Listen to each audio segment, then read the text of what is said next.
day, one and all, and welcome to Talking Point, all of our valued viewers at home and abroad. Sean Michael Small here on WESN, your content capital. Television with a difference. First off, of course, we're in HD, actual broadcasting. Second, content, local. We're not substituting it with foreign. And of course, that also means that we're going to have some important discussions about what's going on with regards to our nation, our twin island republic today. Now, before we start off with the review, just a couple of quick mentions. First of all, not too long after the government had to follow up, I guess you could say, the false start of the initial announcement by the president of Guyana with the confirmation of a regional ferry service between Barbados, TNT, and Guyana. A new private initiative has, well, been announced. And how this is going to look and what does this mean, it's difficult to say.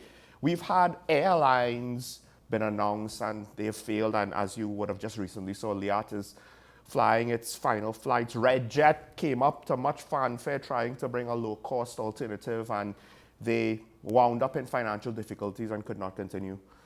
And with the regional ferry service, they seem to be looking to operate with a passenger and cargo service. How will this pan out alongside the announced government initiative between Guyana, Barbados, and TNT? Apparently, it's going to work alongside it. Initially, I was under the impression that they were looking to operate more to the north, maybe more of the lesser Antilles Islands, but it seems as though they also might utilize or have Bridgetown and Port of Spain as ports of call. So, something to look forward to. I don't know if this is just like a trend that might sputter out, or if this could bring our region closer together. And there's more and more talk about offshore fossil fuel resource collection, basically speaking. And it's interesting now because when Talking Point was more or less a year old or so, one of the things that I couldn't necessarily understand is what is the leverage that our government has with regards to negotiating with energy companies. And it seemed as though the energy companies want to pull out, but now, just due to demands and the fact that the world economy seems to be somewhat fracturing. We say it takes a village, and there's no longer a village in TNT, right? But it seems like the global village is also going away as lines are being drawn in the proverbial sand across the globe. And perhaps the need for energy security becomes a greater onus of each individual state. And with that, potentially comes our own requirements for ensuring our energy security, and then by extension, as a member of CARICOM, and the energy security of the region, or at least other CARICOM members, particularly if, ironically, the globe is fracturing, we want to continue improving our connectivity across the region. You need energy for an economy to function. And green, renewable energy is really not up to the task yet. So it's interesting. Potentially, as much as we say diversification here on Talking Point and we need to prepare for when the gas runs out, it looks as though the intentions of those stakeholders in energy is to figure out where next there's an untapped well, and we might remain an energy-dependent economy. The question is, will we continue our behavior, or will we learn from our own past mistakes, not just have others learn from our past mistakes, and do a better job thinking about the long run? Or everybody wants to eat a food instead of teaching people how to make their own food? Well, enough about those musings though. Some specific stories to get into. Some of them are continuations of ongoing sagas. What am I speaking about? Let's start off today's daily review.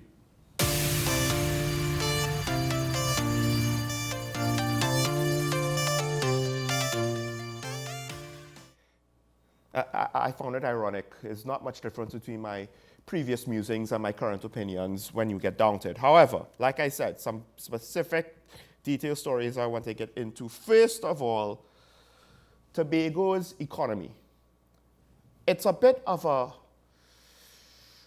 conundrum because, and it has been admitted by, I believe his title is Chief Technical Advisor to the THA, Anselm Richards, that, the THA employs 60 to 70% of Tobago's population. Now, one of the things that I was looking forward to from the current administration, and they have mentioned it in the past, and it's a difficult thing. It's a difficult thing, and that is for the THA to reduce the island's dependency on government jobs to drive the island's economy and to keep employment up. In fact, I think Mr. Richards or somebody in one of the articles made a case that while, yes, the main sector for the private sector is tourism and hospitality and restaurants and bars and et cetera, the driving force of the economy really is the public sector, is jobs and contracts, money given out in various ways by the THA. And to some extent, they're lamenting the fact that we're not getting the budget allocation that we want, so we have to look elsewhere. I would argue that regardless of the budget allocation given from central government, Tobago's economy in the long run would be healthier if 70% employment was the private sector and not the public sector.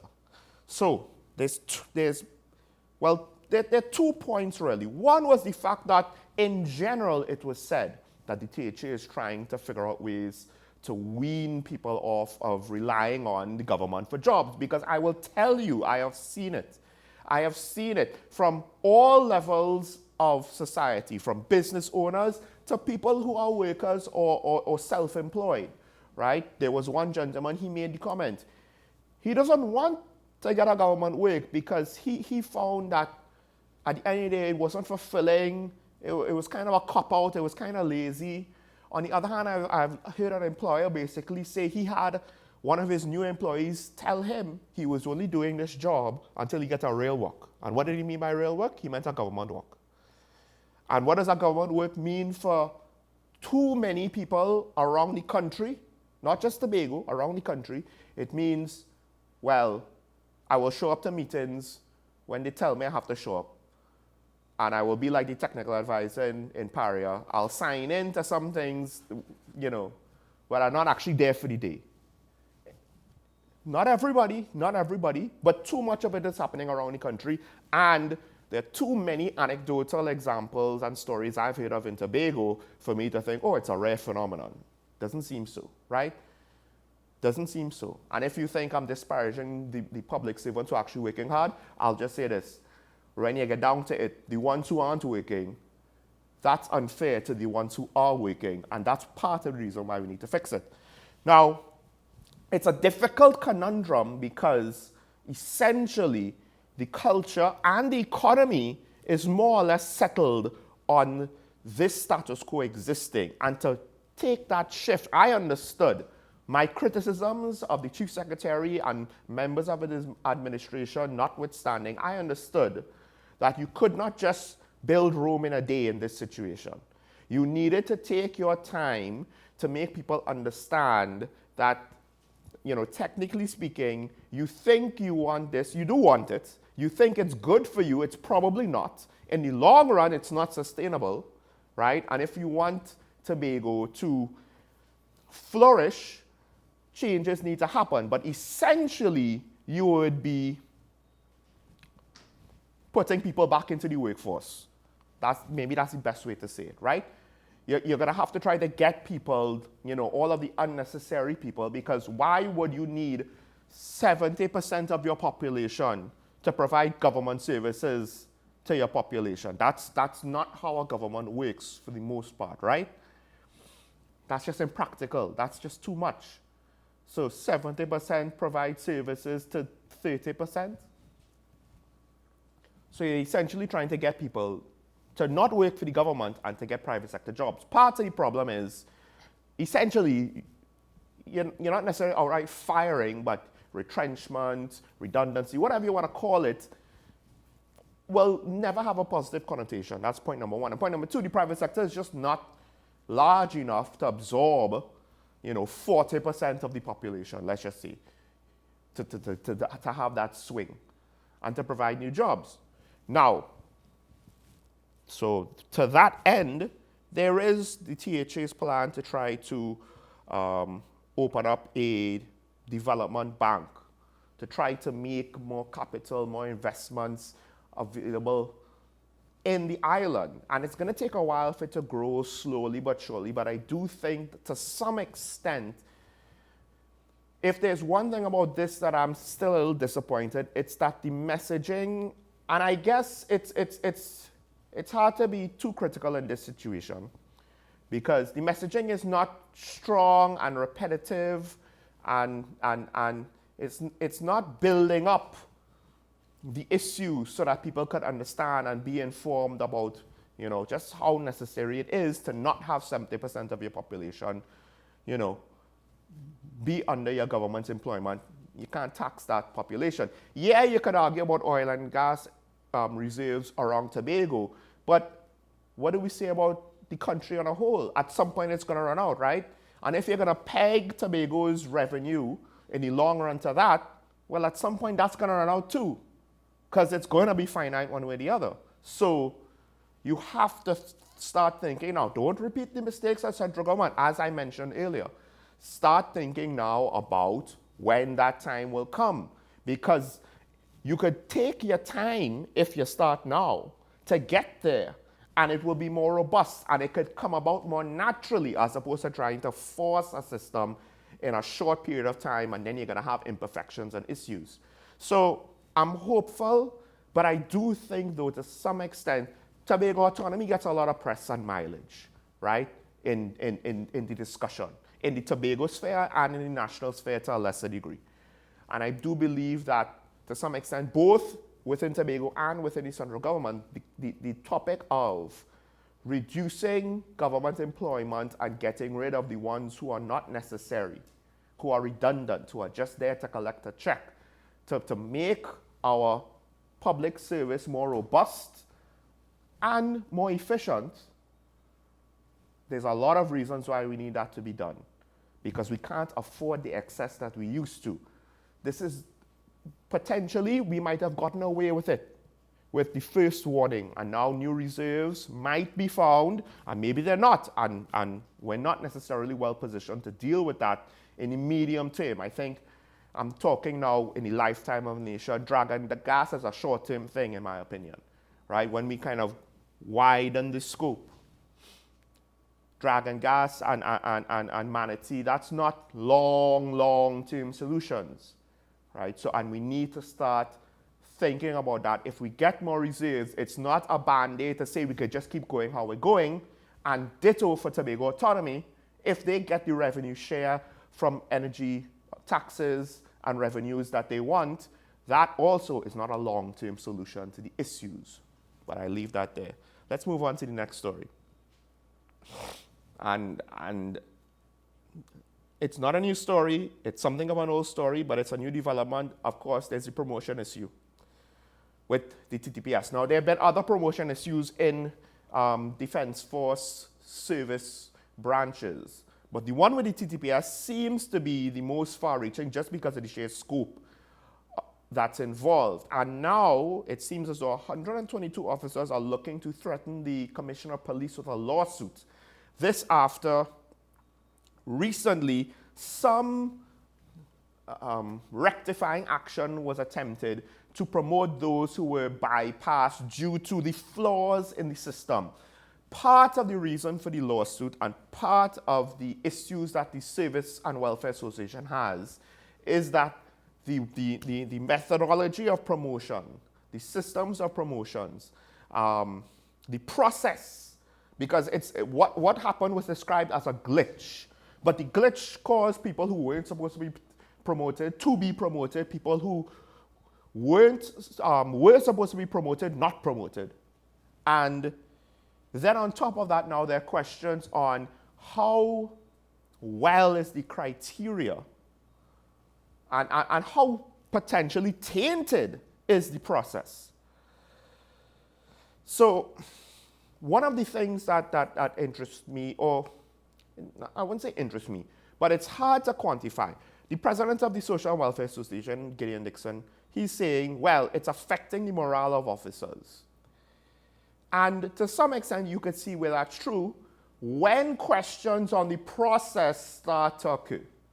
And part of the problem is it's hard not to go there when you are basically looking at a pool of 800, right? When you're looking, it's not about the process of the deputy chief of the defense force, etc., right? You're talking about two high-ranked individuals, right? To some extent, that's above the pay grade of most of the enlisted and junior officers.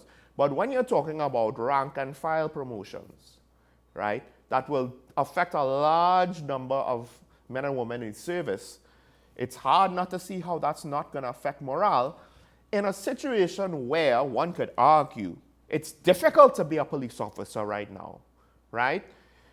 I mean, one of the things that affects morale, let's be frank, whenever our callers ask hard questions to the media ambassadors about the behavior of their fellow police officers, some of which is published in social media, so there's video or audio evidence of the poor representation of the service.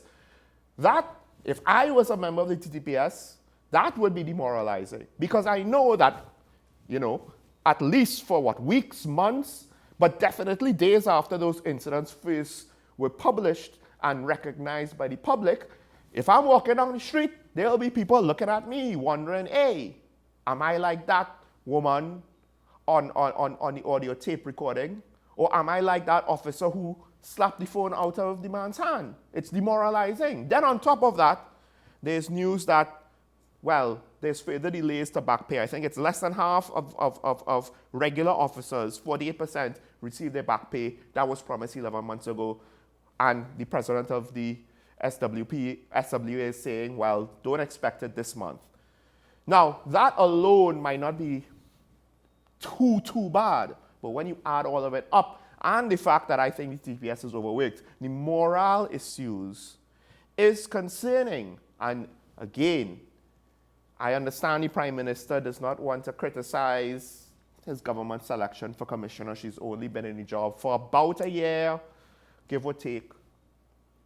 But when you can't handle these administrative functions, and then another lawsuit has been threatened, this over the FULs to the commissioner, right? Because, I mean, there's not too much to say here. This is a previous story. I haven't necessarily covered it comprehensively, but basically speaking, FULs granted before 2004, based on the legislation, are not subject to renewal based on the law. And the commissioner made a unilateral decision which seemingly or potentially goes against the actual written laws of the country. Hence, certain gun dealers and stakeholders are threatening, I think, to sue the commissioner. I'm not too sure if they sued just yet. And they're waiting. I believe they wrote a letter. They're waiting for a response. They want a response before, I believe it's February 1st or before February. And the commissioner is looking into it based on what it is that they said. And in my mind, I'm like, hold on. Again, we're not talking about the crime-fighting part of the job. We're talking about administrative issues, of which, if my memory serves correct, that's her background in her senior positions in the service. And then we're also looking at, well, you're the police commissioner, and potentially, are you fully grasping the important laws of our society of which you directly interact with? You're not responsible for, you don't write them, but I mean, the fire service doesn't grant out FULs, right? The public health service does not grant out FULs. Librarians do not grant out FULs. Traffic wardens, if they still exist, don't grant out FULs. The commissioner does. You didn't write the law, but you should be aware of it, so when someone threatens you with a lawsuit, you have to go back and check after the fact, after making declarations. This is a bad look.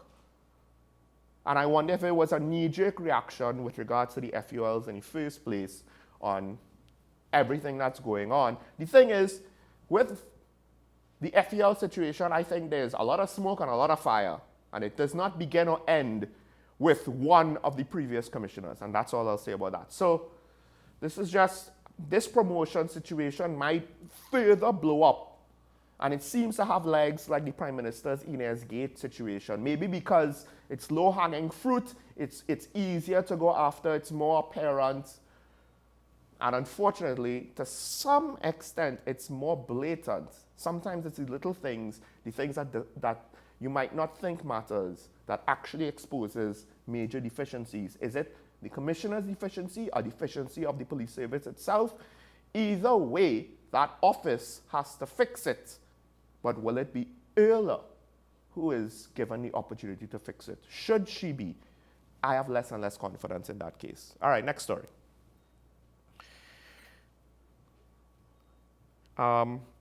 CEO of the Office of Disaster Preparedness and Management is basically saying that there will be new laws to govern disaster responses to deal with natural disasters. And this is a bit of a, I don't know how controversial it is, but given the propensity of flooding in certain parts of the air every year and the damage that it causes to, well, the economy, and I don't know if we have proper estimates on what it does, because if we thought, hey, the traffic situation loses us $2 billion or however many dollars to our economy a year, what about when we flood out, everything has to stop, not just businesses, property is damaged or destroyed, right? And then, you know, to some extent, public infrastructure might also be damaged or destroyed. And more money, of course, has to be spent to clean up. And one could argue that if we had better initial systems and we spent capital in better systems, and this might be splitting hairs. This is not necessarily as easy as it sounds. It's just a theoretical argument. Then you spend capital up front, you don't have recurring expenditure year after year. We have a water supply problem parts of the year, we have a flooding problem parts of the year. Sometimes we have both at the same time. But new legislation is coming in, not necessarily, he has not said, this is retired Major General Rodney Smart, CEO of the ODPM, exactly what it is. Right? He said it will come in within a year's time. He is not necessarily a parliamentarian, so, you know, it'll be interesting to see who is crafting and who will pilot this legislation. And there is talk about also strengthening the ODPM in order to help improve the response. This is coming after Opposition Senator Wade Mark at one of the committee meetings, you know, questioned if a new entity is needed. And I would say, why do we always look to make new entities? You only need a new entity when the existing entities, they are beyond saving, right? But the ODPM is already a central entity. Yes, there's also the local government and rural ministries, disaster management, their part to play in responding to these sort of situations. But legislation and just strengthening ODPM probably, at the end of the day, will potentially solve the same problems a new, larger, more centralized institutional entity could do, right? It just all depends on the structure. We don't need to reinvent completely the wheel. We just need to improve the wheel we already have. One of the things, though, why this is important is the fact that, and I do think this is fair, there's a combination of climate change. What does it mean to extreme weather patterns? We don't know. We take it for granted that hurricanes miss us. But given the change in temperatures, I'm not sure what that's going to mean with the path of hurricanes moving forward. Maybe they come further south. Maybe they go further north. I don't know. I don't think it's something that we should take for granted that God is a tree. The other thing is the fact that as development continues, and yes, one could argue what development? Well, that's the thing. And to some extent, it's the worst kind. It is the unplanned, somewhat willy-nilly. I mean, does Town and Country actually do anything with regards to ensuring people don't build on floodplains? I don't know. Maybe the government not building on a floodplain? Doesn't seem so, right? Things like this are happening. New houses, new developments, etc., not necessarily like when, you know, you put down a multiplex cinema called Movie Town next to the stadium, but you don't necessarily put drainage in so certain parts of Woodbrook don't flood. And therein, that basically is the problem. Same thing for when you build up on the mountains. You remove a lot of trees, you don't necessarily figure out what you're going to do with drainage because the ground can't absorb water when it's, covered in concrete. So our development continues, and I do believe that we could just anticipate worse and worse situations when it comes to things like flooding. Worse yet, you can never tell when something like a major earthquake that will actually damage our buildings. It's probably not going to happen frequently, obviously. But what if it does happen? And other natural disasters that we are not prepared for. So this is something important. I just don't know if we as a society are going to give it the proper consideration it deserves. But oh well. Moving on, this is a conundrum. The mayor of San Fernando, and this came out in the press a while ago, didn't have a chance to speak about it. There are two things that has been reported for his reasoning to stop vending on High Street. And the long and short is the vendors themselves are protesting because they have enjoyed an arrangement where they pay a fee and are allowed to be vendors for years. And it continued up until the previous mayor of San Fernando. But the current mayor of San Fernando, Robert Paris, he is saying that not only is he getting threats of lawsuits from the business owners on High Street, but also I believe it's been reported that government agencies are basically, pointing out the fact that, hey, this is technically illegal, it is causing a blockage of the streets, and there's also the potential for a safety hazard, and it's also potentially causing economic harm to other aspects of San Fernando. So he's looking at government bodies, pointing to regulations saying illegal. He's looking at lawsuits from private businesses on High Street saying illegal. And he's saying we're going to move the vendors to Mocarapo Road in San Fernando into a newly developed area for vending. And the vendors don't want it because they say there's no traffic there. People from the market come to High Street to sell their goods because they can't get traffic on other parts of San Fernando. And especially on that road, there's a lot of vagrancy and uncleanliness, etc., etc. It's not something that a lot of foot traffic they expect to come down to. Now, if it's well developed and, a lot of the street vendors are there, then if it's implemented well, that might not matter. But I think the question remains, how is it that there's a new mayor of San Fernando? Well, relatively speaking, it's not that new, right? But there's a new mayor of San Fernando, and all of a sudden he is compelled from two sides to have to go through with this, whereas the previous mayor did not. And the mayors arguably before him, based on some of the testimony by some of the vendors who said, well, they've been vending there all their lives. Their parents were vendors. That's all they know. This is what they do for their livelihood. For generations, not just, it wasn't just started yesterday. So what is it?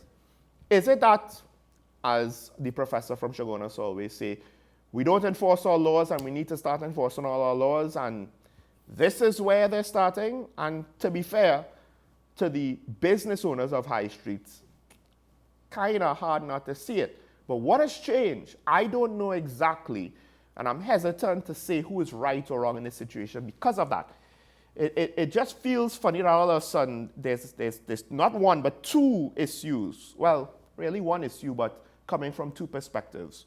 What's going on, right? To be fair, perhaps this is something that the business owners in High Street has been complaining about for quite some time, and they've maybe seen now, in the current political climate, we could take a lawsuit and it might actually go somewhere. And last story, something that I wasn't able to mention yesterday. Digicel had a fiber break, and they have come back now and offered, they're trying to make amends. They're offering, for those who had a one-day data plan, they're offering another one-day data plan for postpaid and other prepaid customers. They're offering certain amounts of free data, as well as for their Digicel Plus customers, they have other things in the works. My thing is, I find it interesting that one fiber cable broke in and it affected so much of the country, I do wonder to what extent, and this goes back to disaster preparedness, do we have enough redundancy into our telecommunication system? Because apparently Digicel said, well, we texted directly our users that we had this problem, but it seemed as though, because texting will come through the cell phone towers, but it seemed as though not everybody received the text, and maybe we've reached a point where normal phone services and especially text services, people don't really take on quite as much, especially if you want to do mass communication. I mean, you can't call everybody through the normal phone, you know, today for today, all of your customers in half the country.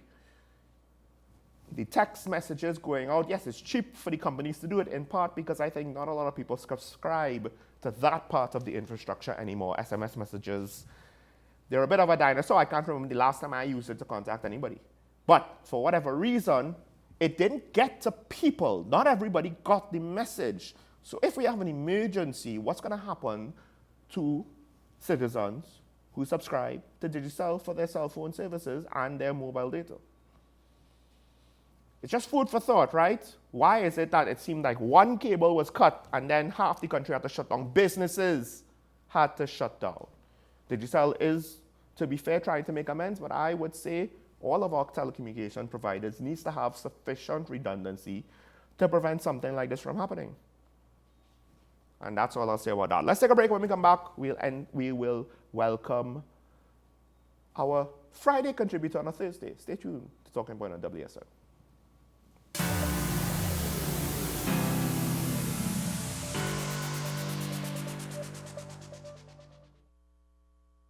Like many others trying to save on Carnival, Gabby thought she should go for 50% off makeup. What about the other side? Well, Daisy 50% off offer. So you know? No makeup artist we don't know. What we do know is the savviest savings for Carnival are at KFC. Get a Jab Jab box, one-piece chicken, one regular fries, and a biscuit for only $25. Take some time for yourself or spend some time with the family at Sandy Point Village Hotel. Enjoy our various studio and suite apartments, self-contained with their own kitchenettes and Wi-Fi. We also have our famous 100-foot swimming pool and our beachfront restaurant, the Steak and Lobster Grill. And our location in Crown Point puts us near the center of activity from the nylon pool to the local nightlife.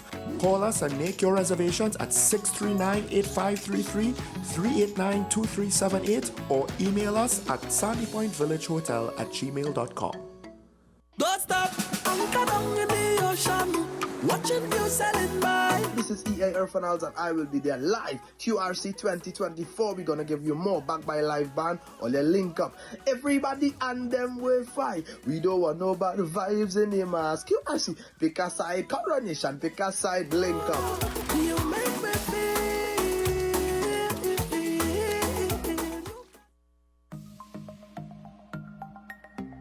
Knowing how to tell authentic is as easy as 1, 2, 3. Find it, match it, search it. Step 1. Find the style number on the tag. Step 2. Match the style number inside the jersey with the number on the tag. Step 3. Search it. A quick Google search of the style number will verify the jersey is authentic when the search results match the jersey being searched. Don't be fooled by counterfeit jerseys. Before you buy, remember to find it, match it, search it. Fan Zone, 2 locations nationwide. Center City Mall, Chaguanas, and Movietown, Port of Spain. Nationwide delivery available. The issue, the continued rise in the price of flour and its impact on the cost of living in Trinidad and Tobago. How should we go about it? I want to ask you what has been revealed to you about the state of vulnerability in the country because of this exercise and because of what we're going through. Is the government losing the war on the vaccine front? The discussion should revolve around the common good for the greatest number of people in Trinidad and Tobago. How do we inculcate a sense of respect and regard for people who may not be of your own political ilk or persuasion? The communities are now being used by political opportunists. So when the tables are turned, it's the same way. Okay, this has been 10 Questions. I'm Andy Johnson, and we'll see you next time.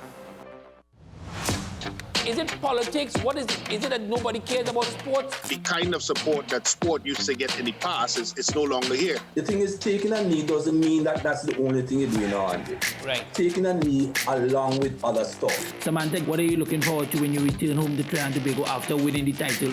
Thank you very much for speaking it into existence. Is there no pressure on Nicholas Paul? It makes me more motivated to work hard and to go out there and rep the red, white and black. Why are we sending a team to the Winter Olympics? There are a number of Trinbagonians who are in the diaspora and have grown up in winter sport. It's an opportunity that the Trinidad and Tobago Olympic Committee will not close the door on. I also believe in the players that we have. Once you can motivate the players, you can get the best out of them.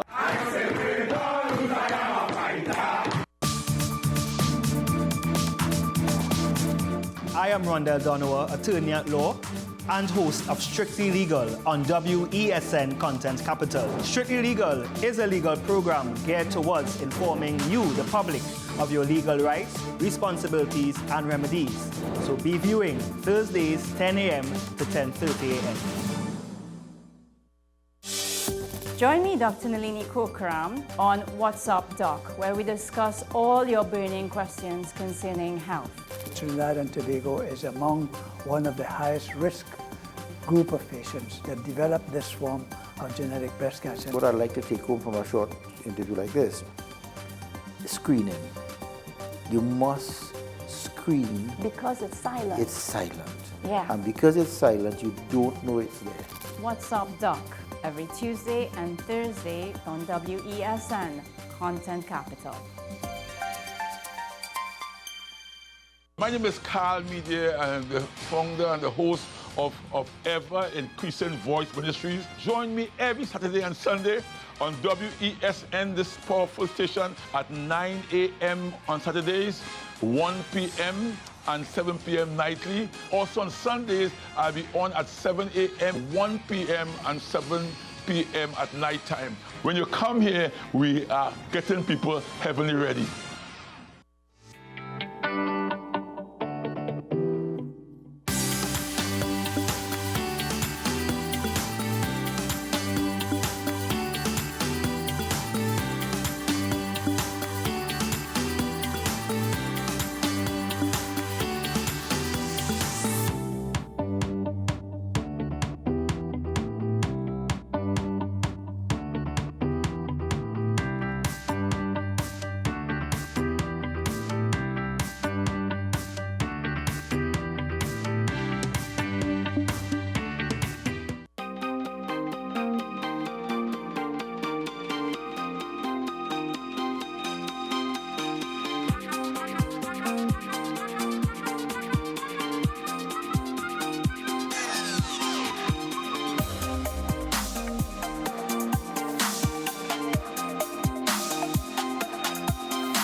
Every day, we communicate through stories. Stories of ourselves, our challenges, our goals, our experiences, and our aspirations.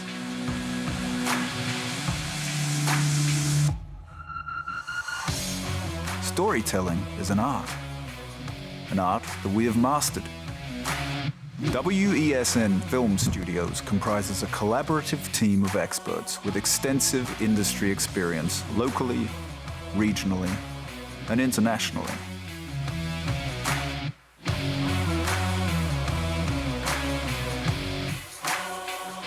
The ability of your business to successfully communicate with your preferred audience depends on the strength of the stories you tell.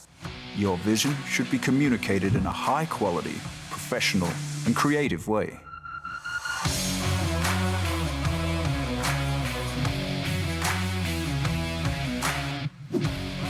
concept to post-production, advertising to film, multi-camera productions, live events, streaming, and virtual conferencing.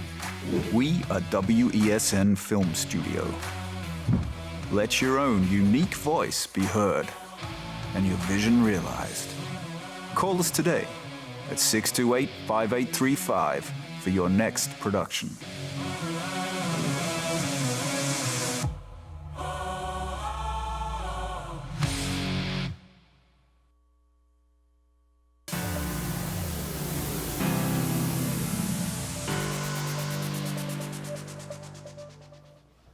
And believe it or not, I'm still saying Happy New Year to someone on January 25th. And I am referring to my colleague, Janelle John Bates, attorney at law. Happy New Year. It's been a while. It has been a while. Yeah, Long just time no see. quirks of the scheduling and different shows and what have you. But it's good to have you here. It's good to be here. Happy New Year to the viewers as well. So you always kind of change discussion and look at certain issues and we get we get a chance to go into some deeper discussions on some important things that might not necessarily be sensational per se, but in this case it's come up, of course, after the former Prime Minister Basil Pandey has passed away. And even when he was, I guess you could say, in his retirement years, an issue that he kept championing publicly is constitutional reform, which is actually, to some extent, you pointed out, not so simple, but it is simple, right? When you get down to it. But then it could get quite complicated. The meaning, what it is, what is it? Because I was asking some people yesterday, what do they know by that? Someone said to me it sounded like a buzzword to them. And it seemed very far away to some other people, like, what do you really mean? But when you break it down to what it is, it's simple in that it's just a review, an amendment, if necessary, of the Constitution. I guess it's also broad enough to include a complete redoing of our Constitution if necessary. Potentially, but it doesn't seem that has ever been suggested. Because that's the thing, right? Like, in basic words, you are, Constitution, fundamental principles or established precedents according to which a state or other organizations is acknowledged to be governed, right? The foundation of the laws of your country, the foundation of your state. And then reform, basically, you make a change in order to improve it. Hopefully you improve it. Yes. But now, that is the basic English definition. But what it actually means to a specific country will differ based on what you perceive needs to be improved. And I think perhaps you're right, it's a buzzword because it's the easiest thing for people to understand the basic premise when I believe there are more specifics that's been called out in TNT. There's one thing specifically that I agree with, that I would call out, and that is with regards to the separation of powers. We have an executive that's part of the legislature, and I think there are practical reasons why it doesn't make sense for us. But then also there are other things like the process of our elections. I think one of the things that Basil Pandey and others have called out is, first past the post versus proportional representation. Where it gets complicated first is, folks is, okay, so what exactly then, when you say proportional representation, do you mean? And I'm not too sure if we've even gotten that far yet in the conversation. You're going very deep into the conversation because, again, I feel like one of the issues with this whole call for constitutional reform is the education factor. As I said, I was having this discussion with people, all of whom have had degrees, and it just seemed like constitutional reform, heard of it, read an article about it, but I think we need to go back to why do we need constitutional reform? Is it really necessary in our country? Is the first question I think we should address. You said you think we need it because of the separation of power issue. What are the issues surrounding constitutional reform? I think it's the first question. My thoughts on this all started, there was a TEDx Port of Spain talk by Halsey Baran. And she wasn't talking about constitutional reform, but she was talking about parliamentarians and talking about the profession of it, right? And it's a noble profession, but then, some of it, the practitioners might make it seem less than noble. But she was talking about like the hours that has to go into it. And one of the things that came out of her talk was just talking about what a minister has to do, and then what an MP has to do, and then, unfortunately, we can't forget the fact that they are members of a political party, and to some extent, that doesn't just go on pause for 4 years, and then for 6 months to a year, you now have to start campaigning, right? To some extent, you're involved with that. So that's a third hat. And coming out of that TED Talk, that's when I started to think, wait now, this really kind of doesn't make sense. On just a practical time level, you have 2 full-time jobs plus your political kind of half job. And how do you have time? And then, of course, now, unless your constituency is around Port of Spain, when you're in Parliament, you're far removed from your constituency. Tobago East, when they're in Parliament, obviously she's not in Tobago East or Tobago West or Mayaro, etc., etc. So I found that part of it is, and you hear the complaints all the time, I never see my MP, I never see my MP, where's my MP? My MP doesn't do nothing. Now, sometimes it's unfair to the MP, some of the things that the public expects of them, that's not really their purview.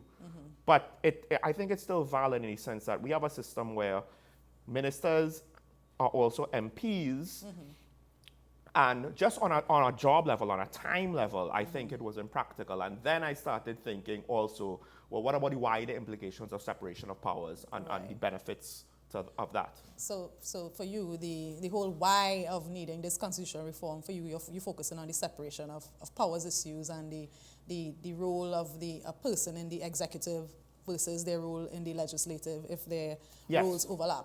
Yeah, that's one of the things, one of the topics surrounding the constitutional reform. Of course, another big one is the president. Because again, I think we need to go back. What is actually contained in our constitution? How many people have actually looked at our constitution? Yes. Our constitution has 143 sections.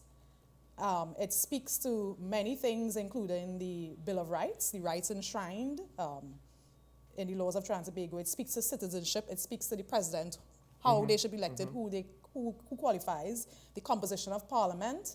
It speaks to the powers and privileges and procedure of parliament. Speaks to things like the service commission. It goes to the judiciary, the powers of the executive. It speaks to the director of public prosecutions, the ombudsman, the judiciary, including appointment of judges. It speaks to finance, consolidated funds, and so forth. The appointments and tenure of certain offices. So again, as I mentioned, the certain service commissions.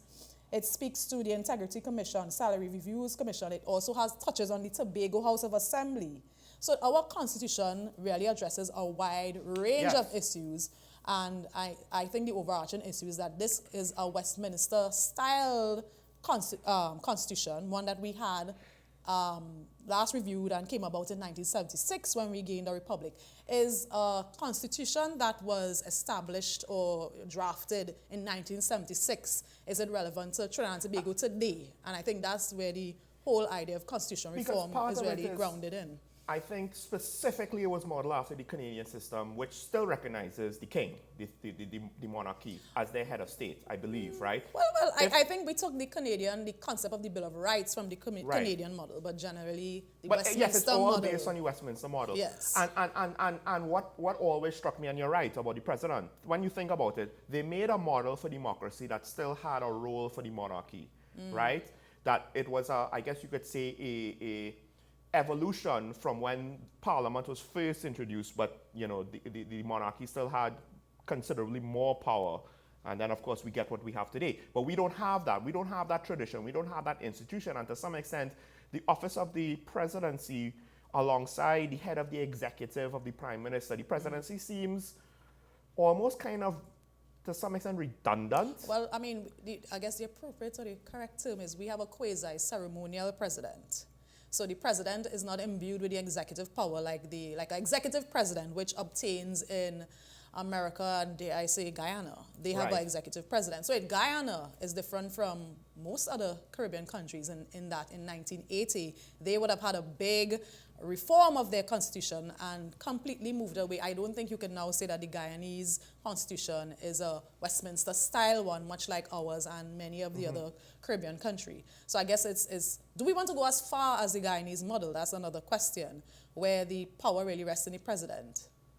Because I think when you get down to it, we more or less have that. The power rests in the prime minister, right? Well, and the prime minister, technically the government picks the president. So the independence of the presidency is always in this weird state where you will never, I don't think anybody will be 100% satisfied. Because the flip side to that, and even Karen brought it up, it's not as though the government is going to actively put people who are going to combat them into roles like this. That also is impractical. You'll just never get anything done, right? So a lot of these independent systems are, I would say, in my opinion, in this quasi state of, well, we want them to be objective and independent, but it's still the government kind of picking them, so it's this weird situation. I guess the thing is, you don't want to have that battle on the top where the president and the prime minister have each individual so much power that they kind of stymie the movement or development of the laws because they're battling with each other. So I guess that's the point. I would say that you don't necessarily need both roles, or the role of the prime minister as the head of the executive, if we have constitutional reform. Because I think one of Mr. Pandey's things is to have an executive president. Yes, I think he was in favor of that. I think he said, if I had a quote from him, he is reported as saying that the president in its current form is meaningless in our constitution. Yeah. So he would say that, yes, he was calling for a separation of powers, greater separation of powers, and he also was a proponent of proportional representation. But, I mean, this idea of constitutional reform is not new. Right.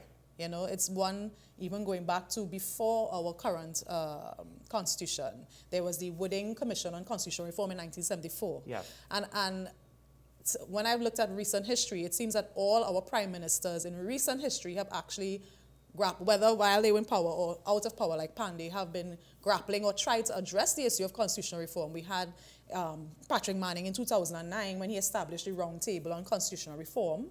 Then we had Kamala Persad-Bissessar in 2013 when she kind of constituted the Constitutional Reform Commission in 2013. Now we have Mr. Keith Rowley, who, well, he hasn't quite, I think this advisory committee he has formed is really one to advise on the parameter of a constitutional conference in June. So he hasn't quite established any working group to address the constitution. It's a group to tell us how we should go about addressing the issue of constitution. It's a group to advise us and a group to advise us. Yes, essentially. So I think it's a curious thing that every recent prime minister has brought it up, tried to address it, but then we never get anywhere.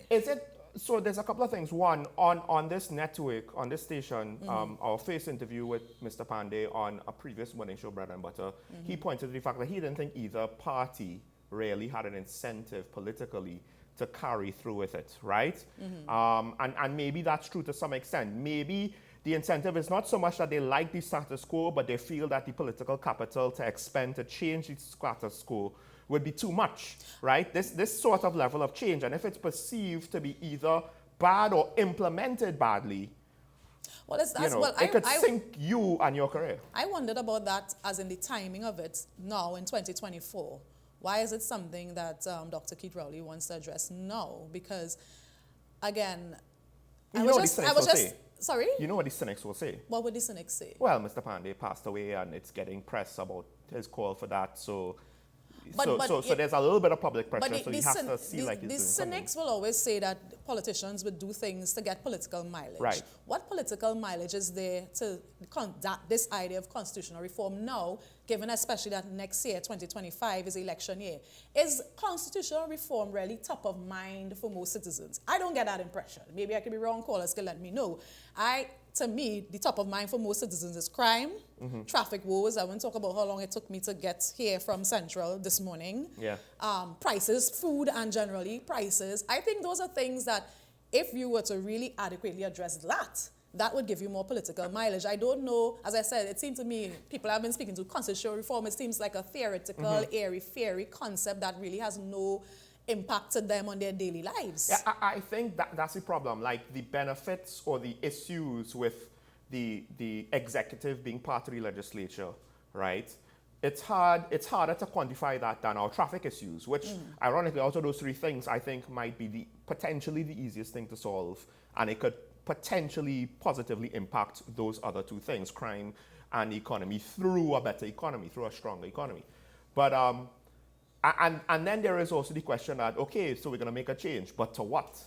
Well, to what? I think that's maybe something we could talk about. You already started to give ideas about things that you would like to see changed in relation to our Constitution. So the irony is you can look at the American model as an example, but then you have to be willing to look at the downfalls of that model.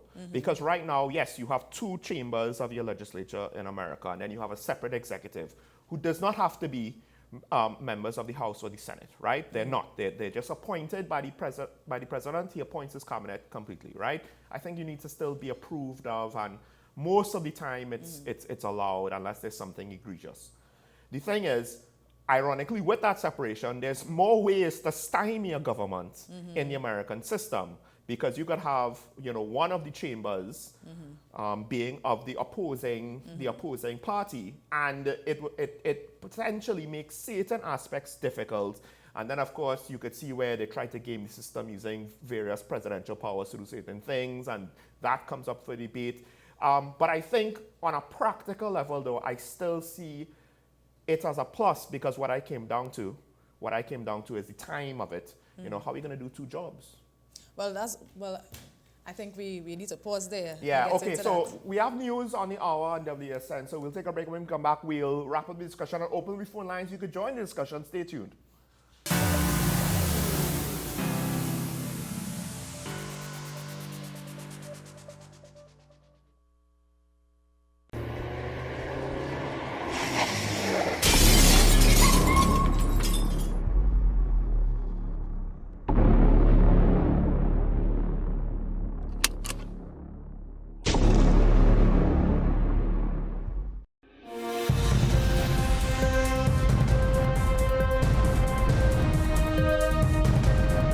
Seven is out, all day is in. WESN News on the hour.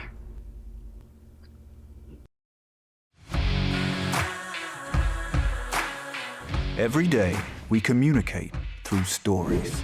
Stories of ourselves, our challenges, our goals, our experiences, and our aspirations.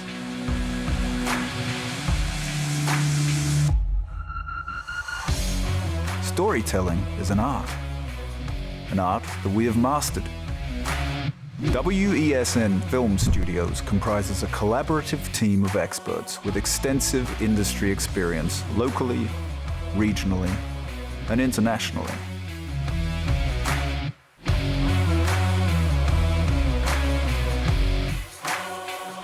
The ability of your business to successfully communicate with your preferred audience depends on the strength of the stories you tell. Your vision should be communicated in a high-quality, professional, and creative way.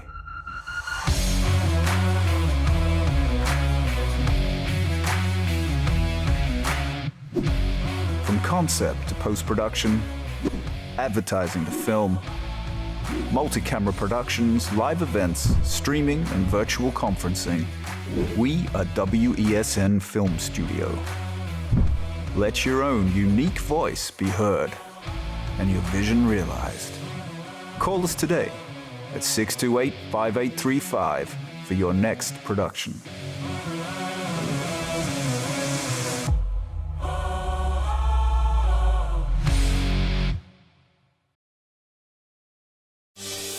Join me, Dr. Nalini Kokram, on What's Up Doc, where we discuss all your burning questions concerning health. Trinidad and Tobago is among one of the highest risk group of patients that develop this form of genetic breast cancer. What I'd like to take home from a short interview like this, screening. You must screen. Because it's silent. It's silent. Yeah. And because it's silent, you don't know it's there. What's Up Doc, every Tuesday and Thursday on WESN, Content Capital.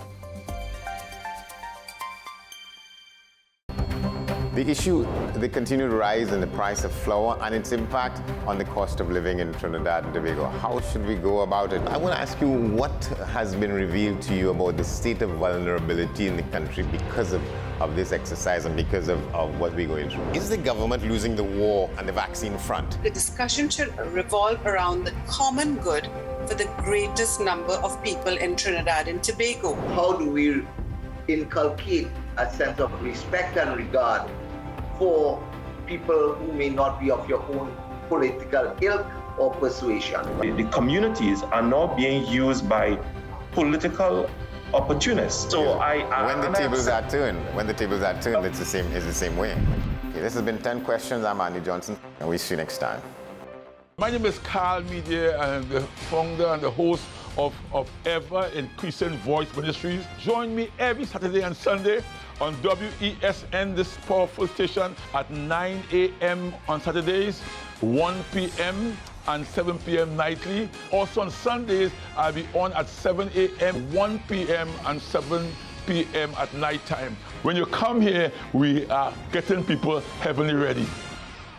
Now this is it part when the back and start boy, sweating from your heart, yeah. This is how you fall. Boss, you drink, so you can't drive. Full stop. You're playing it smart this carnival. Get a designated driver. Call a taxi or call a friend. Rum and road don't mix. Drive smart to be safe this carnival. This is Eddie Charles. Now this is the part when the bacchanal start. We playing it smart. This is a euphoric feeling. Green, oh yeah, you're about to experience the whole scene. Oh yeah, yeah. I am the whole blinking market. What was that? Hey, it's your girl Nadia Watson, and I'm gonna be performing live at QRC Fete Royale, the coronation. I'm bringing my whole blinking band, and we bringing the whole blinking market. Every time I take a drink, I feel like whining. What was say?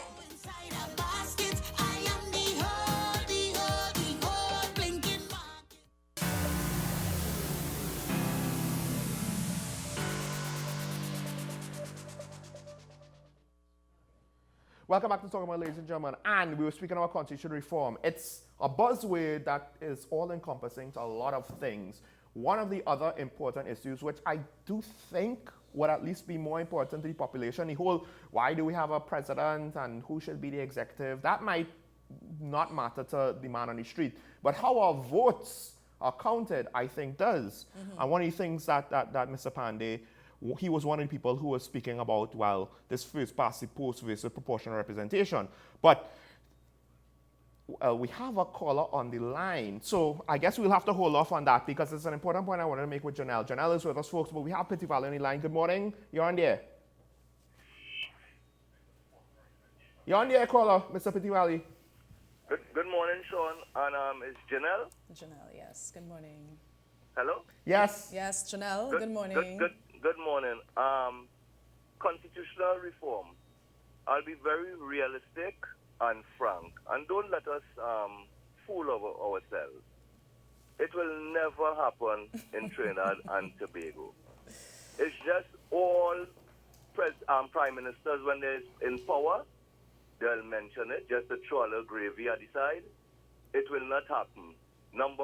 First, the both parties have to get together, right? And then try to get that done. If you both parties right now cannot even go in a crime talk, which is very important, can't go in a crime talk and get solution done, you think they'll go in parliament with constitution reform to change our constitution? Guys, wake up. It will never happen. Have a nice day. Thank you, caller. I mean, that's a good point because I think how our constitution started. I wouldn't be so cynical. That sentiment was there in the Yes. politics from the very beginning. Yes, from even back in 1976, there was a whole drama back then with our. But I'm not that cynical because the caller is speaking about getting the two parties together. But I think I think we as citizens should not so easily give up or relinquish our powers because what the parties have done before, I would say both in 2009 under Patrick Manning and in 2013 under Kamla Persad-Pisesa, is that they did go out for public consultations. I think under Patrick Manning there were 51, under Kamla Persad-Pisesa there were about 17. But the thing is, not a lot of members of the public actually attended, reported. I didn't attend any, I was in university back then anyway. But if the citizens showed that this is important and enough citizens propose enough proposals, we come with something and we know the citizens really want, I think the parties would be forced to address the issue. But as I said, do the citizens really care about this idea of constitutional reform? I think Tobago autonomy is a similar thing, where it's a buzzword that is encompasses a lot of different things, right? Of which to some extent, you can't get a proper definition, even just to start off the conversation with any one person that will be the same across the board, right? And what it does is it encompasses, though, a lot of the issues Tobago has and what they think they need to improve it, the various individual citizens. And that's where it's different to constitutional reform, because as a population, they're saying we want it. Both parties in the last HA election campaigned on Tobago autonomy, ironically speaking, and which, you know, it's coming down the pipe in Parliament. Exactly. So I think, do the citizens really want it? Yeah. Are we really showing that this is something that is important to us, that we will vote on? Is it an issue that would sway us this way or that way? Well, to cut to the chase, because one of the things that comes out in elections, and I think it's highlighted more because we also see it highlighted in other elections, is who gets the popular vote versus who won the elections. Yes. And the thing with one of the recommendations for proportional representation is to change the nature of the Senate to be voted on proportionally, keep the independent senators. That came from that was one of the suggestions made by the Trinidad and Tobago Constitution Reform Commission that was launched under Kamala Persad-Pisesa in 2013, headed by Prakash Ramadar. One of these suggestions they had was that the idea of proportional representation can come in under how senators get into government. Right now they are, they're selected by the president has a proportion, the prime minister has a proportion, and the opposition leader has a proportion. And before I forget, both sets of reforms under 2009 and 2013 suggested that we actually change the name of opposition leader to minority leader. I know it sounds insignificant, but I like that. So So going back to the whole idea of proportional representation, the suggestion was something similar to what happens now with local government. So when you're voting, it's like you have two votes. You vote for your MP, and then you cast a vote that affects your senators, the senators that's selected. So the parties would actually have to send out a list of proposed senators before elections, and then you would get each party or whichever party that has, you would get to select a senator in line with how many votes you actually got. So I guess the popular vote then would kind of affect the number of senators. So if, again, using local government, right now with local government, you have to get 25% to get an alderman, right? Yeah. So it's like that. Your votes will affect how much senators your party would be able to nominate at that point. I'm not sure how the math comes out, but one of the things that comes to mind is the first election that the COP participated in, and they had, thousands of votes, but it was never enough to even become second in any seat that they ran in, more or less, right? So they didn't gain anything. They didn't achieve anything except getting votes. But the way how the minds of the voting public that is fickle, and to what extent can you build upon it? They did to some extent, but it's not something that we've seen repeated. And I like this because it gives us an opportunity to have a third party start somewhere. So parties that normally are in a minority would still have a say in Parliament, so the votes of all citizens would count. And another suggestion, I think, under this reform, I think it was under this Kamala, the constitution reform under Kamala Persad-Pisesa, was that citizens would actually have a right of recall for their MPs. And your vote would count, because only those you needed, in order to recall an MP, you need 2/3 of those who voted to actually sign a petition to remove the MP. So of course, if you didn't vote, now you have no say in whether or not your MP is performing well or not. You can only make that call for him or her to step down if you would have actually voted in the first place. So again, I think that's a really good idea to encourage citizens, because citizens always say, where's the point? Well, I vote for a vote, and then I can't do nothing, or I have no say until the next election. This then gives you a say, even during the tenure of a particular government, and whether or not your MP is performing. Another suggestion there, again, as we're talking about MPs, was that MPs should only be MPs. You should not have a ministerial post. And I actually support that. Because I think the role of an MP is very heavy. Yes. And I think you should be an MP or a minister. Because then now, when I need my MP to go to the Ministry of Works and Transport to fix my road, but he's also my MP, to what extent is he going to, he's wearing both hats. Is he going to debate himself, right? Is he going to, now the flip side is now, maybe the, Ranson and his constituency, well, no, is he a senator or an MP? I can't remember. Unfortunately, you see, that's the other problem. That's the other problem, right? Sorry. And then, of course, to that point, when you want to change someone in cabinet, we need to shuffle around the senators because we can't shuffle around the MPs, but they need to be a parliamentarian. So maybe one senator goes on the out because I need this person. Like when they needed to change the office, the attorney general, they had to bring in somebody from outside the existing parliament already. Nothing wrong with bringing it. Again, nothing wrong with bringing somebody. The role of the AG is so heavy. I actually think it's good that the current AG is not an MP. Right, he can focus on being the But AG. the flip side is I also would have preferred him not being a senator because, you know, again, are we discounting the value or the debates within the upper house? And I wanted to go back to something you said with regards to minority leader. Folks, the phone lines are open. Don't be afraid, join in on the conversation, interrupt me. But the point that Janelle made about changing it from opposition leader to minority leader, and I would say, you know, if it isn't already government to majority, is the fact that when we call the government, and everybody assumes you're talking about the PNM side of the bench, but the opposition is part of the government. Yes, exactly. And when you have the word opposition, it gives the idea that the whole role is just to oppose. Yeah. Minority leader, of course, recognizes that they are a leader amongst those who are not allies of the government, but you are part of the process, and it's not necessary just to oppose. I think you still see opposing for opposing's sake in the American system, but I think no one looks at it like, well, yes, you know, the Democrats are the government and the Republicans are the opposition. It's not, they're viewed all as the government, so when, you know, Parliament can't come together to do something, right, of course the majority will get the majority of the blame, but the minority still has their role to play as part of government. So I like that because I, at times, say the government, and I don't mean one side, I mean both sides. Everybody sitting in Parliament. Yeah. Exactly. Another change that I support is having fixed dates for elections. Again, some people might say, not the biggest deal, but this whole, it not mean a surprise. Even in England now, there's more or less a fixed date for elections, and I don't know why we can't have something as simple as that.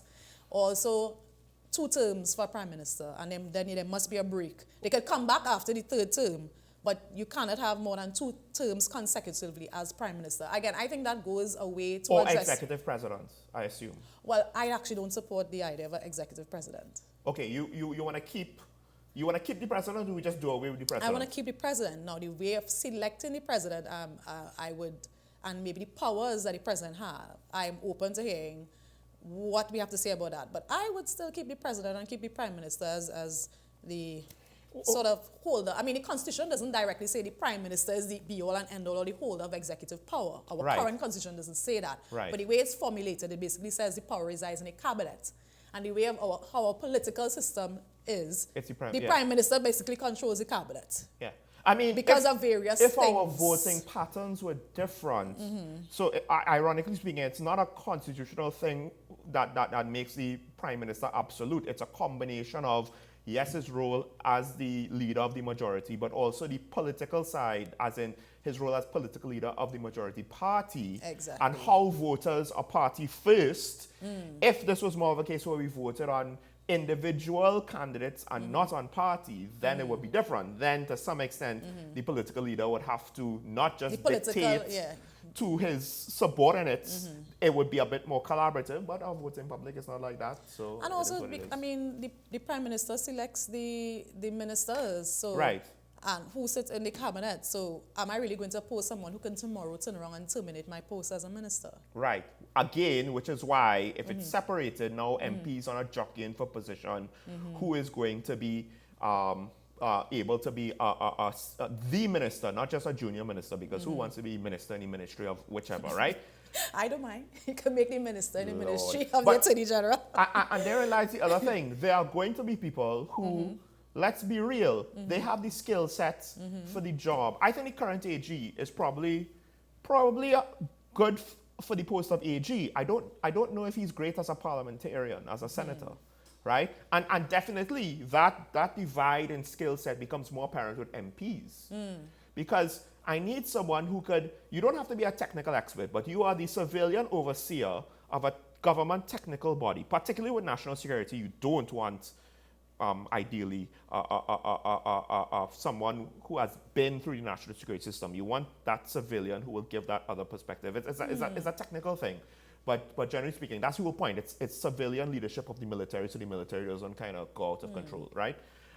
But even like for the Ministry of Health, you don't have to be a doctor because your job is not to see patients. Your job is to oversee So things. you need a good administrator, someone who's good at administration. Administration, communication, someone who's a quick learner so they could, learn what they don't know. Because even if you get a doctor for the Ministry of Health, then there are going to still be things that they don't know, technical details of what the public health service does. So they need to learn quick. They need to be good communicators. They need to be good collaborators. And they need to be good administrators. And an MP needs to be a good communicator, but then as you get more into the ability to do certain technical things, it becomes less and less, right? They need to be able to better understand, how to communicate with the public, how to oversee a different sort of system, to get proper feedback, to keep in touch with their whole constituency, etc., etc., so then that they could go to the various ministries, the various state entities and say, well, this is what I need, blah, blah, blah, blah, blah, blah, blah, blah. So different skill sets. And then the question is, how often do we look at these skill sets or the skills involved in each individual role when we select people? I don't know, maybe they do. Or is it a favoritism thing, or somebody I could trust thing versus someone who could actually do the job Because to well? some extent there will be some safe seats, so you put people who might not be as popular but who might be important to the party in the safe seats. You'll try to, for contested seats, you might either look to put somebody who is popular historically, like we saw Ms. Beckles back in Arima, right? Or you do a Hail Mary pass, like what we saw with Sawan 2 elections ago. What, JW and Saddam? With JW, yeah, basically, right? Because that was an interesting one. That was right, but at the end of the day, it's not like JW has experience in the political arena, but you take a Hail Mary. It's not a it's a seat that you had success in before, but exactly. What do you call it? Contested seats. Yeah. But I mean, it is what it is, right? Like, what do you do? We have a caller from San Fernando. Good morning, caller. Good morning, Sean. Good morning, Mrs. John Bates. Good morning. Both of you are listening. I'm listening to you there, and both of you are making a very good case, at least for the review of the Constitution. I think after 60 years of independence, I think it's time that that we take a look again at our Constitution, and because we are seeing what's happening in the country, and I think there's enough case where as we grow as a nation, we are seeing that the Constitution needs to be updated to keep up with what's happening in this, what I would call our mid democracy. We see that the powers that be have a tendency to do some erosion when it suits them. I think one of those things that we need to get back a little more power to the people, and that's proportional representation, at least in the Senate. I see that as a plus. I also believe that ministers should not be, at least all ministers should not be MPs, and I say that in the context of probably when the winning party they only have in the cabinet that they are allocated a proportion or a percentage of the cabinet to be MPs, and then the rest have to come from the outside. So I think the case is there, at least for the review, and let's see where it goes. I hope this time they are serious about this. I think much more citizens are interested than I remember in the Patrick Manning administration. Not much people came out when you went to a couple of those public meetings. They had sometimes 10 people, 5 people, So I think this time a lot more citizens would be interested, and I think a better campaign of informing the citizenry to come out would do us good. Have a good day. Good day. Thank you, caller. We I have a think caller. that's the thing. I was going to say education. Yeah. Informing citizens why this is important. I might even need a little convincing. I'm somebody who's interested in politics. Yeah, because you still want to keep the redundant president. We have a caller from St. James. Good morning, caller. Pardon me. Yes, good morning to both of you. Good morning. I would like to put in a little bit. I joined the conversation a bit late, but on this constitution thing, I would like to see two things embedded in that constitution, the new constitution. One is that the prime minister has no more than 2 terms of office consecutively. I agree with you. He can't get in after a while, years down the road. That's one. And two, have a definite date for election. I said that. And I don't like just pulling out dates out of your back pocket and all this sort of nonsense. Have a definite date for elections, whether the third Monday in October, the second Sunday in July, or whatever it is. So we know for a fact that the government in office they have a date that they could complete all the projects that they set out, right? That will give them some sort of good idea of, we will try to complete whatever project it is by that date. They have a date to work with. Thank you. Thank you. And I said that before. Caller, I guess, tuned in after I said that. And so we see eye to eye. And I think that goes some way to addressing this issue of a centralization of power in the prime minister. It's two less things. Again, it may not be the most major things, but two less things in their control. The implication is they use it to their advantage, right? Yeah, and I could pull it out. No, we know it's coming. Third Monday in August, And I think it comes down, what I would like to see, it comes down to changes to make the voters more empowered, right? Maybe some sort of refinement with regards to our core rights in the Constitution, because some of our laws the language might need to be updated, or they need to be updated because of modern advances that aren't accounted for. Well, two things on that point. Both of the prior attempts at reform, the most recent one I keep saying, the 2009 and 2013 one, the 2009 was like our Bill of Rights, it's great, we'll just leave it as is. The 2013 mentioned, they're like, it's great. The issue of addressing sexuality and those sort of rights, we would leave it for further consultation. And I always think that sexual rights as it relates to sexuality is always something we are afraid to address in this country. I personally find the Bill of Rights is fine as is. Well, no, I actually wasn't even going there. I was thinking things like the internet and freedom of speech situation. Well, all of that is there. We have freedom of expression, right? To some extent now, the differences, I don't think people appreciate the differences, because on a practical level, we don't seem to be too different from what happens in the States. But in England, I will go back to a couple of cases where they criticized the police station on Facebook and they got arrested. You see, a constitution is supposed to be a broad understanding of the rights. I don't think it needs to go as deep to itemize, to go as addressing social media per se. It's supposed to be broad enough to capture the evolution but I think, of things. I do wonder if our freedom of expression is kind of like in this weird kind of subjective state, right? Well, I think then you need to enact other laws to address that. Right. Now, okay, fair enough. But then the last thing, and I think it goes back to just, the term limits and having a definite date. Trying to close some of the loopholes and bringing in more accountability, more checks and balances. And that also is when you separate the executive from the legislature, right? Because then the legislature could be a check on the executive for all intents and purposes. And it's not going to be perfect, right? But I guess every little bit will help, and every little bit will, I say transparency works for you. It will build up the confidence that, hey, they don't have all these tricks they could pull out. They don't have as much as they had in the past. So we could be a little bit more confident that things aren't kind of funny. And I think if people, one of the things that I'm actually surprised that hasn't come up is, it's something that I don't like. You want to blame colonialism for your problems. But ironically, this, of all things, this is one of the things that directly is a result of colonialism. It is, our crime situation is not directly, yes, you could say maybe our demographic, racial demographic makeup, right? But that is not a bad thing, right? But our system of government and what we inherited there, that is directly from colonialism. And people have pointed it out. It's like, well, that's theirs and it works for them. What about us? Does it work for us? And I think that's ultimately one of the questions. And even they have evolved their system over time. Exactly.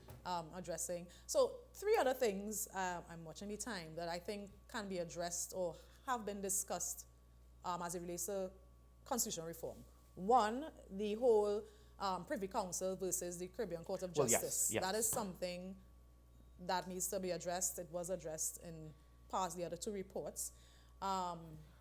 Commissions, our service commissions, bringing reform to make them more efficient. Should the Chief Justice really head the JLSC, the Judicial and Legal Services Commission? Those are things that were discussed as well. And there was a individual, I couldn't get the name from the newspaper article, who sat on, I think he sat on the Patrick Manning round table. And one question he asked that I thought was interesting was this: a lot of the ethnic issues that dominate our politics, can they actually be solved by constitutional changes alone? And I think half of our problem is, again, not so much the laws, but the racial, how racially driven we are in terms of our politics. I hate to Does say constitutional reform really address that issue? I don't think it can, because that's part of it is a geographical situation. Yes. And part of it is, it comes down to a cultural situation, how it affects the politics, right? And how politics affects the culture. I feel like the proportional representation part addresses what some people see. How to put this delicately? I think some people would say a particular party will always get the popular votes because of their numbers or the people coming out, but they never really get the political power that popular vote should represent. Right. Proportional representation might go towards addressing that, but I don't see that as really addressing how we are really driven by ethnic. I think part of the concerns. thing is, because of the current system, we're comfortable in the pattern of our election cycle. We're comfortable with the norms and the status quo. And we also don't see a way to change it. Exactly. I was going to say, are we comfortable, or do we not see the importance of change it, or we don't know how? Relatively speaking, we're comfortable in the sense that not enough people actually want to do the hard work and agitate for it, right? Mm-hmm. Because, look, one of the things, CGJ versus Privy Council, that directly will impact to some extent the death penalty argument. Mm-hmm. People are still saying, up to last week, bring back the death penalty. You realize the technical, inaccuracies of that statement. Yeah, it's still bring there. it back, it's still there. I would say, if the law is there, let's do our best to use it. That's how I'll put that. My point is, I think we don't comprehensively understand how all of these various things come together to give us constitutional reform. Mm-hmm. And then the other thing is, perhaps when the system is changed, it will force our voting patterns to change. And at least the current perception of the racial divide and how that's expressed, it might still be there, but it might at least be forced to change, and that opportunity to change could give us a window to try to improve it. Perhaps. Well, I want to thank our callers, and of course, Mrs. Janelle John Bates. It's good to have you once again. Thank you for having me. And this is why we need to fix the traffic, folks, because you see what I said? You see what I said? Right? We almost didn't have it for today. But this is Talking About on WESN. As my co-host always says, have a good day. Make it so you could do it if you try. And we will see you we won't see you tomorrow morning. Tomorrow morning, tune in for our Carnival. The series continues, our latest offering on the Carnival series. Talking Point will return on Monday. Bye-bye.